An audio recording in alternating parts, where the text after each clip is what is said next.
पाकिस्तान में आज कयामत की रात है। कल यानी 9 फरवरी को शहबाज शरीफ को एक बहुत बड़ा फैसला करना है कि मुल्क को IMF के हाथों गिरवी रख दें या फिर उसकी शर्तें ठुकराकर दिवालिया हो जाएं। दरअसल IMF की पाकिस्तान से बातचीत का आखिरी दिन है।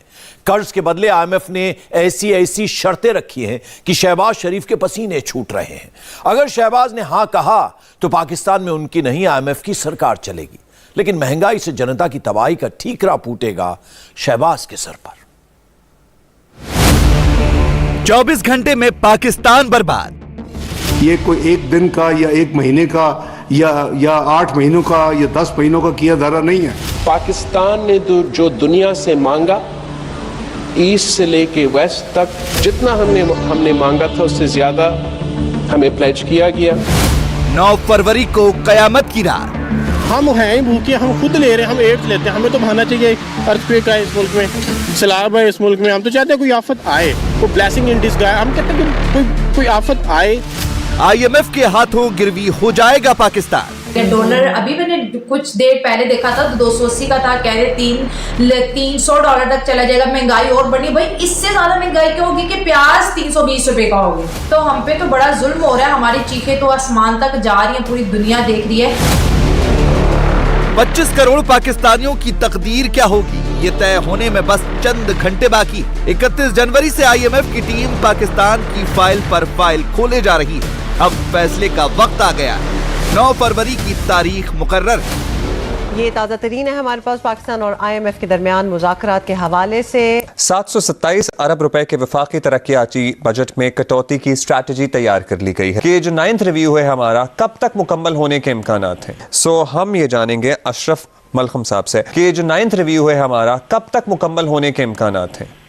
ये किसको गिवन डेट्स हैं, कल इसका आखिरी दिन है, कल शाम तक इस पे जो भी फैसला होना है वो हो जाएगा। जो पाकिस्तान की तजावीज मानता है नहीं मानता, लेकिन जो आपने बात की कि 16 और 20 करोड़ रुपए के हमने रिजर्व मेंटेन करने हैं 30 जून तक, वो नई शर्त नहीं है। पाकिस्तान उस पर पहले एग्री कर चुका है। IMF तो इतनी बड़ी रकम नहीं मिलेगी, 1 करोड़ के करीब ही फंड ट्रांसफर करने की सिफारिश की जाएगी, लेकिन $3 अरब की शॉर्टेज का सामना है इनका भी। उसकी फ्राहमी जो है, उसके अरेंजमेंट जो है वो पाकिस्तान को करने हैं 30 जून से पहले। 9 फरवरी को पाकिस्तान के PM शहबाज शरीफ के सामने सिर्फ 2 विकल्प होंगे। उन्हें 2 बातों में से एक का चुनाव करना होगा कि या तो IMF की सारी शर्तें मानकर चुपचाप जनता की बर्बादी के फरमान पर दस्तखत कर दें, या फिर IMF को ना कहकर पाकिस्तान को दिवालिया घोषित कर दें। इस वक्त IMF का डेलीगेशन मौजूद है इस्लामाबाद में 9 फरवरी तक, और हर कोई ये सवाल पूछता है कि जी क्या होगा और आइंदा फ्यूचर क्या है पाकिस्तान का, या फिर IMF वाले राजी होंगे नहीं होंगे। इस साल तो मुल्क में इस वक्त कोई और बात हो ही नहीं रही। आप नाई की दुकान पे बैठे तो नाई भी बात IMF की कर रहा है।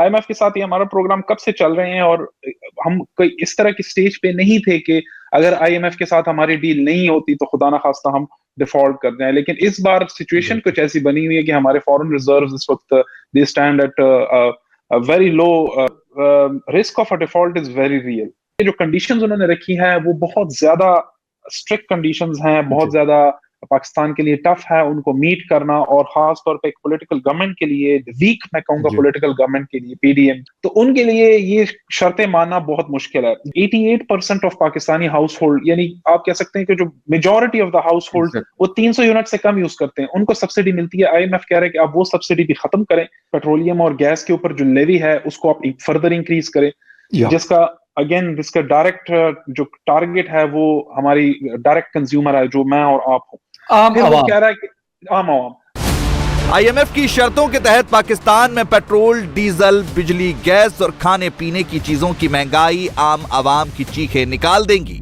लेकिन बात बस इतनी नहीं है। कर्ज के बदले IMF का प्लान पाकिस्तान को रख लेने का है। अगर शहबाज शरीफ ने समझौते पर दस्तखत किए तो पाकिस्तान का सबसे बड़ा बैंक IMF के नियंत्रण में आ जाएगा। IMF की फाइनेंशियल एजेंसियां IMF के नियंत्रण में आ जाएंगे। पाकिस्तान में फाइनेंस से जुड़ा कोई भी नया कानून IMF की हामी के बाद ही बनेगा। पाकिस्तान के सारे सैनिक और असैनिक अफसर IMF को जवाबदेह होंगे। पाकिस्तानी अफसरों को अपनी जायदाद IMF को बतानी होगी। IMF ने शर्तें लगा दी है कि ग्रेड 17 से 22 के अफसरान के असासे अवाम के सामने रखे जाएं, तो क्या हुकूमत IMF की इस शर्त पर मिनोन अमल दरामद करवा सकेगी? अगर चाहे तो करवा सकती है, हुकूमतें क्या नहीं कर सकती, लेकिन ये करेंगे नहीं। उसकी वजह है ये जो सिलसिला शुरू हुआ इसका लॉजिकल एंड कहां हो। इस मुल्क का जो असल जो खाने वाला है, इसको निचोड़ने वाला है, इसका वो तो इक़्तिदार में रहने वाले सियासतदान हैं। जितना बड़ा मुंह था, जितना बड़ा मनसब था, उतना ही बड़ा मुंह था और उतना ही बड़ा हराम था। लेकिन IMF तो फिर IMF है ना जी। इन्होंने एक बहुत कमाल का मुतालबा किया, मैं तो उनको सल्यूट करता हूं। ब्यूरोक्रेसी से शुरू हो, फिर चलते चलते पहुंचे जहां तक पहुंचना है कि इस मुल्क को यहां तक पहुंचाने वाले लोगों के सामने तो आए। IMF की ऐसी शर्तें किसी और मुल्क के लिए बेइज्जती की बात है, लेकिन पाकिस्तान के लिए ये शर्तें जरूरी हैं, क्योंकि नेताओं और अफसरों ने ही मुल्क को इस हालात में पहुंचाया है। पिछले आर्मी चीफ कमर जावेद बाजवा के रिटायरमेंट के बाद उनकी 10 अरब की दौलत का खुलासा हुआ था। शरीफों, भुट्टो, जरदारी और उनके मंत्रियों का तो कोई हिसाब ही नहीं है।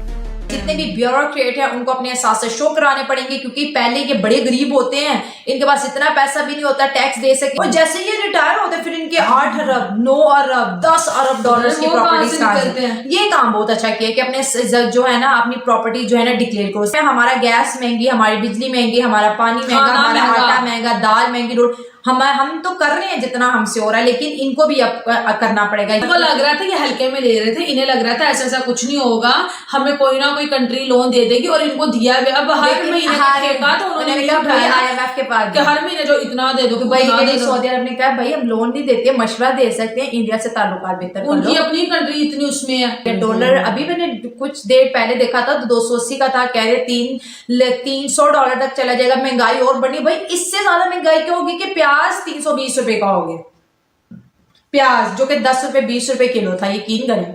हम तो अपने सर पे भी लगा लेते थे, अब तो वो भी नहीं लगा। आटा 160 170 का मिल रहा है, तो हम पे तो बड़ा जुल्म हो रहा है। हमारी चीखें तो आसमान तक जा रही हैं, पूरी दुनिया देख रही है। ये भुट्टो, जरदारी, शरीफ और इमरान जैसे हुक्मरान ही हैं जिन्होंने पाकिस्तान की आवाम को लूट लूट कर विदेशों में जायदाद बना ली, अरबों डॉलर का कर्ज जनता के सिर मर दिया और कर्ज का पैसा भी अपनी जेबों में भर लिया। लेकिन बेशर्मी देखिए कि कटोरा कल्चर और खैराती अर्थव्यवस्था को अपनी विदेश नीति की कामयाबी के तौर पर पेश कर रहे हैं। और मैं समझता हूं कि हमारा यूनिटी गवर्नमेंट का इस वक्त तक सबसे बड़ा कामयाबी, हमारा खारजा पॉलिसी का सबसे बड़ा कामयाबी ये है कि इस माहौल में, इस बहरान में पाकिस्तान ने जो दुनिया से मांगा, ईस्ट से लेके वेस्ट तक,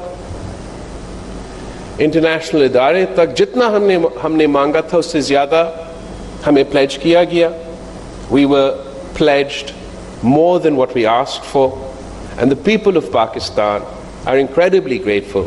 उन दिनों में जब सैलाब का सिलसिला चल रहा था, हमारा घर को नुकसान हुआ है, हमें घर बनाने में आप मदद करें, और बाकी सारे प्लेजेस रिकंस्ट्रक्शन के लिए, बाकी सारे वादे, बाकी सारे लोन्स जनीवा में ऐलान हुए, मगर उससे पहले वर्ल्ड बैंक से पाकिस्तान के लिए $2 अरब का लोन का अप्रूवल दिलवाया।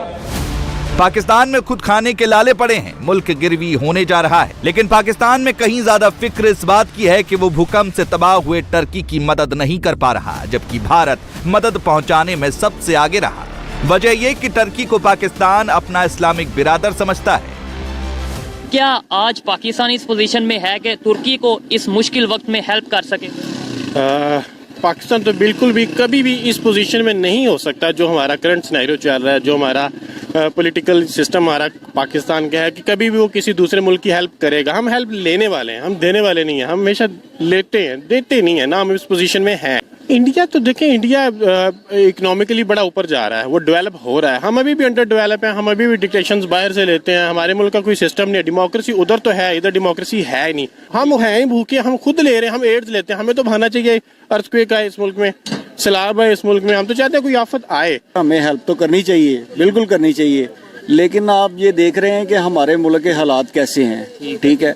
हम फाइनेंशियली तो उनकी हेल्प नहीं कर सकते, हर बंदे को पता है, ठीक है ना। हम फाइनेंशियली उनको एड दे सकते हैं, हाँ ये हम दुआ भी कर सकते हैं। और बाकी जो हमारे इधर लोग हैं, रेस्क्यू वाले हैं, जैसे हम ये टीमें वगैरह भिजवा सकते हैं उधर। दोस्त में दोस्ती में काम आता है, वो तो बहुत अच्छी बात है। लेकिन आप देखें कि ऑलरेडी हमारा कंट्री कितने ज्यादा क्राइसिस के अंदर अभी है, तो अभी जो कुछ किया गया वो भी मेरे ख्याल से इनफ है। इस्लामिक भाईचारे के नाम पर अपनी आवाम को खुश करने की फिक्र पाकिस्तान की सरकार को भी है, लेकिन खुद की जेब में 4 आने भी नहीं है। लिहाजा अपनी तरह टर्की के लिए भी कटोरा कल्चर का सुझाव लेकर आए हैं। तुर्की हमेशा बड़े बिल्कुल भाइयों की तरह आपके शाना बशाना हमेशा खड़े हुए हैं, और जब भी कभी पाकिस्तान पे कोई मुश्किल आई तो उन्होंने दिल खोल कर पाकिस्तान की मदद की। आपको याद होगा कि पिछले साल जब पाकिस्तान में फ्लड्स आए तो रिसेंटली आपको याद होगा वज़ीर आज़म साहब ने यूनाइटेड नेशन के सेक्रेटरी जनरल की इनविटेशन पे एक कॉन्फ्रेंस की थी जिनेवा में, यूनाइटेड नेशन की बिल्डिंग में, और आधे की करीबन कमिटमेंट्स हमें दुनिया के मुख्तलिफ अदारों ने दी उस वक़्त जब ये ग्लोबल कॉन्फ्रेंस हुई। तो मैं समझता हूँ कि आज वो टर्की के लिए उसी तरह के एक क्लैमिटी कुदरती आफत कह ले उनके ऊपर आ गिरी है। पाकिस्तान अपनी आंखों पर इस्लाम का चश्मा चढ़ाकर दुनिया को देखने का आदी है। यही फितरत मुल्क की रग रग में है। खुद पाकिस्तानी लेखक तारिक फतेह ने इसी का नमूना एक वीडियो के जरिए दुनिया के सामने रखा है।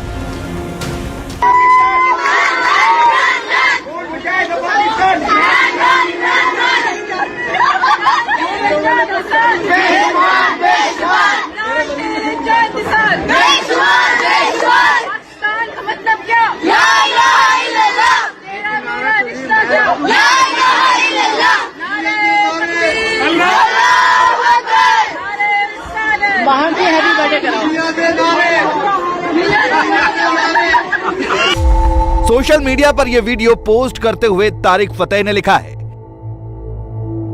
पाकिस्तान के अलावा आप किस मुल्क में देखेंगे कि आपकी शादी के जश्न में दुल्हन इस्लामिक नारे लगाए? यहां तो जिहादी ही पैदा होंगे। हो सकता है कि यह बात थोड़ी बढ़ा चढ़ा कर कह दी गई हो, लेकिन यह भी सच है कि पाकिस्तान में जिहादी सोच बहुत आम है। आज भी कई लोग गज़वाए हिंद का ख्वाब देख रहे हैं। मैं एक बात जानता हूं कि हम कुर्बत क़यामत के दौर में दाखिल हो चुके हैं और गज़वा हिंद किसी भी वक्त होने जा रहा है। तो तुर्की को पाकिस्तान से और पाकिस्तान को तुर्की से कोई अलग नहीं कर सकता। ये नहीं होने लगा। मुस्लिम उलमा मुस्लिम कंट्रीज इकट्ठे होंगे और होंगे तो मुसलमानों की भी ऐसे ही है। जब इन पर कुछ बन पड़ेगी ना तो सारे मुसलमान मुल्क इकट्ठे होंगे। पाकिस्तान इसी खुशफहमी में जी रहा है कि सऊदी अरब, तुर्की और यूएई समेत बाकी इस्लामिक देशों से उसका भाई का रिश्ता है और भारत के खिलाफ उसकी नफरत में ये देश उसके साथ खड़े होंगे।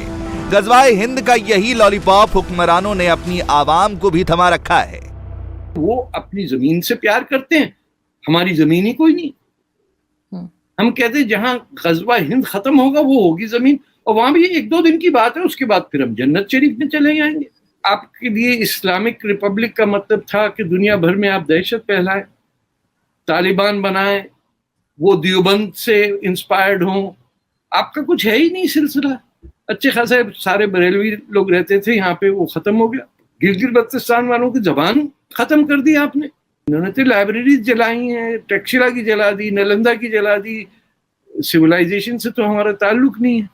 हड़प्पा को तो मानते नहीं, मोहनजोदारो को भी नहीं मानते। तो ये जब तक अपने आप को ये रिकॉग्नाइज करें कि हैं कौन, ये अरब नहीं है, इनको शर्म आनी चाहिए कहते हुए कि हम अरब हैं या तुर्क हैं या ईरानी हैं या अफगानी हैं। वो हिंदी हमें कहते हैं, हम कहते हैं but we are brothers, like brother in Islam. Pakistan ये कबूलने को तैयार नहीं है कि देश धर्म के नाम पर नहीं बल्कि आपसी हितों और आर्थिक रिश्तों के जरिए करीब आते हैं। सऊदी अरब और यूएई जैसे देशों ने तो पाकिस्तान के कटोरे में खैरात डालने से भी साफ इनकार कर दिया है। लेकिन पाकिस्तान की आंख पर जिहाद की पट्टी बंधी है तो कोई क्या करे। इंडिया टीवी हर वक्त हर जगह डाउनलोड करने के लिए सर्च करें India TV news Google play store या ऐप स्टोर पर।